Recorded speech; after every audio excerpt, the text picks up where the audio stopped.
जब आप कहते हैं कि आपको और आपके शरीर को एक साथ चलना होगा तो ये मुझे समझ में आता है, लेकिन मन कहीं और ही चला जाता है। ये हर समय आपके साथ नहीं चलता। आप यहाँ बैठे हैं पर मन कहीं और ही हो सकता है। तो कभी ये अलग हो सकता है, कभी आपके साथ हो सकता है। तो ये मेरा पहला सवाल है। और इसके बाद आइए एक एक करके देखते हैं। ठीक है। अब आपका मन भी कहीं नहीं जाता है। ये यहीं है, पर किसी चीज के बारे में सोच रहा है। क्या ये कहीं जाता है? आपका मन कहीं नहीं जाता, ये यहीं है और किसी दूसरी चीज के बारे में सोच रहा है, पर फिर भी ये यहीं है ना? ना तो आपका शरीर कहीं जाता है, न ही आपका मन कहीं जाता है, और न ही आप कहीं जाते हैं। वे हमेशा मिलकर एक संपूर्ण इकाई बनाते हैं। अगर आप कोई चीज करना चाहते हैं तो आपको कुछ ऐसा करना होगा जो उन सभी के लिए काम करे। आप इन्हें अलग अलग नहीं संभाल सकते, इसे अलग से उसे अलग से। वे हमेशा एक साथ होते हैं, है ना? आपका मन कहीं नहीं जाता। क्या आपने इसे खो दिया है?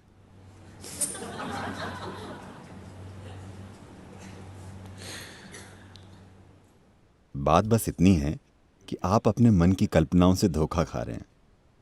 ये यहीं बैठा है और कुछ कल्पना कर रहा है। ये कहीं नहीं जा रहा है। लेकिन आपकी पहचान इतनी गहरी है और आप इतने खोए हुए हैं कि आप सोचते हैं कि मन कहीं जा रहा है। मन कहीं सफर नहीं करता, ये बिल्कुल यहीं पर है ना? आपको ये समझने की जरूरत है। आपके मन में बेकाबू और अंतहीन विचार इसलिए चल रहे हैं क्योंकि आपने उन चीजों के रूप में अपनी पहचान बना रखी है जो आप नहीं हैं। जिस पल आप खुद की पहचान किसी ऐसी चीज के रूप में बना लेते हैं जो आप नहीं हैं, तब मन बिना रुके चलने लगता है। आपने अपनी पहचान कई चीजों से जोड़ी हुई है और आप अपने मन को रोकने की कोशिश कर रहे हैं। मैं आपको बता रहा हूं, अगर आप लाखों साल तक कोशिश कर लें तो भी ऐसा नहीं होने वाला। ये नहीं हो सकता। अगर आप अपनी गलत पहचानों को मिटा देते हैं, तब आप इसी पल देखेंगे कि आपका मन एक दर्पण की तरह होगा। ये कुछ नहीं कहेगा, बस हर चीज को परावर्तित करेगा। मन को ऐसे ही होना चाहिए। आपका मन एक ऐसा साधन है जो तभी सबसे अच्छा काम करता है जब इसमें स्पष्टता हो, है ना? ऐसा ही है ना? आपका मन यहां हर तरह की काल्पनिक चीजों के बारे में सोचने के लिए नहीं है। वो जीवन में एक भटकाव है। आपका मन आपको जीवन में स्पष्टता और गहराई देने के लिए है। लेकिन अभी आपका मन बस उलझन का एक भारी पुलिंदा है, सिर्फ इसलिए क्योंकि आपने कई ऐसी चीजों के रूप में अपनी पहचान बना ली है जो आप नहीं हैं, और अब आप इसे रोकने की कोशिश कर रहे हैं। इसे रोक कर रखने का कोई तरीका नहीं है।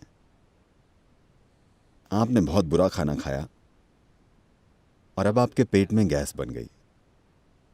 आप उसे रोक नहीं सकते। आपने खराब खाना खाया है, नतीजा आ गया है। आपने गलती की कि कई चीजों के साथ अपनी पहचान जोड़ ली। अब यह लगातार चलता जा रहा है। आप इसे रोक नहीं सकते। इससे कोई फर्क नहीं पड़ता कि आप क्या करते हैं। आप भगवान के बारे में सोचिए। भगवान खुद आपको कई जगहों पर ले जाएंगे। अब आप यहां बैठे हैं और ध्यान करने की कोशिश कर रहे हैं, पर आप सोच रहे हैं कि अपने बार या रेस्टोरेंट या दोस्त या सिनेमा या किसी और चीज के बारे में। अब लोगों ने आपसे कहा भगवान के बारे में सोचो, सब ठीक हो जाएगा। अगर आप राम या कृष्ण के बारे में सोचते हैं तो आप पाएंगे आप राम के साथ सिनेमा जाएंगे। मन की प्रकृति ही ऐसी है। राम खुद आपको बार में ले जाएंगे, राम खुद आपको रेस्टोरेंट ले जाएंगे।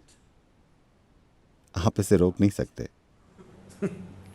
क्योंकि आपने खुद उन चीजों के रूप में अपनी पहचान बना रखी है जो आप नहीं हैं। कोई तरीका नहीं है इसे रोकने का।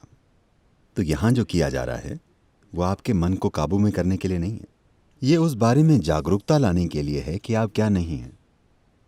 अभी सबसे पहले आपकी सबसे बुनियादी पहचान आपका शरीर है।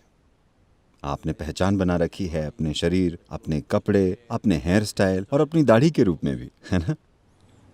बहुत गहरी पहचान है ना? आपकी पत्नी, आपके बच्चे, आपका परिवार, आपकी शिक्षा, आपका धर्म, अनगिनत आधारों पर पहचाने। इन सभी पहचानों के साथ आप एक शांत मन चाहते हैं। ऐसी कोई चीज नहीं होती।